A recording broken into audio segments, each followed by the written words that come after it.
네, 주교회에서 편찬한 한국 천주교와 이웃 종교에 대해 알아보고 있는데요. 가족 간의 종교가 다를 경우 혼인과 자녀의 신앙교육, 그리고 장례와 조상 제사는 어떻게 해야 할지 고민하시는 분들 많을 겁니다.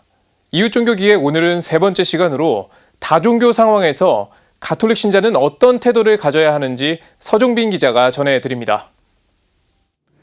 한 가정에서 한 종교를 믿는 것이 바람직하다는 생각에 가정의 평화를 위해서 신앙을 포기하는 경우가 있습니다.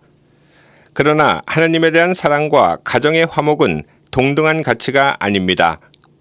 따라서 다른 종교를 믿는 가족을 억지로 그리스도교 신앙으로 이끄는 것은 옳지 않습니다.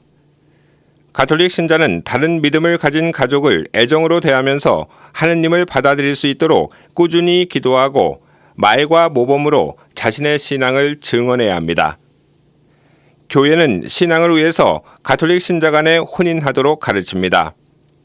배우자 중에 신자가 아닌 경우에 교회의 허락을 받아 하느님의 축복 속에서 부부 생활과 신앙 생활을 이어가야 합니다. 또 가톨릭 신자는 신앙을 배반하지 않고 자녀의 세례와 신앙 교육을 교회에 약속하고 배우자에게 알려야 합니다. 부모의 종교가 서로 다를 경우 자녀의 신앙 교육은 부부의 신뢰와 합의를 전제로 서로를 존중하는 지혜로운 태도를 지녀야 합니다. 자녀를 이웃 종교에서 운영하는 교육시설에 보내는 것은 자녀가 자유롭게 선택할 수 있습니다. 다만 이 경우 가톨릭 신자 부모는 자녀가 가톨릭 신자의 정체성을 지키는지 그 시설이 자녀의 종교 자유를 보장하는지 각별히 살펴야 합니다. 가족이나 친지의 중대사로 이웃 종교의 예식에 참석해야 할 경우 적극적인 행동을 피하고 이웃 종교의 존경을 표하는 합장, 인사, 분향 등으로 행동을 제한하는 것이 바람직합니다.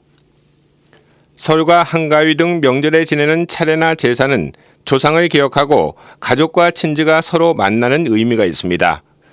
따라서 특정 종교의 예식이라기보다는 미풍양속으로 신자들은 하느님께 감사드리고 명절을 뜻깊게 보내야 합니다. 그렇다면 가톨릭 신자가 아닌 가족의 장례는 어떻게 지내야 할까요? 고인의 유지를 존중해서 고인이 믿던 이웃 종교의 예식에 따라 장례를 치르는 것은 가능합니다. 그러나 이웃 종교의 예식으로 고인의 장례를 치렀다고 하더라도 고인을 위해서 의령 미사를 봉헌하는 것은 가톨릭 신자의 본분입니다. 장례와 관련해 교회는 신자들에게 시신을 땅에 묻을 것을 권장하지만 화장을 금하지도 않습니다. 가톨릭 신자가 화장했을 경우에 유골을 납골 땅이나 묘지에 안치할 수 있습니다. 그러나 유골을 자연에 뿌리는 산골은 허무주의의 위험 등을 내포하기 때문에 교회는 이를 허용하지 않습니다.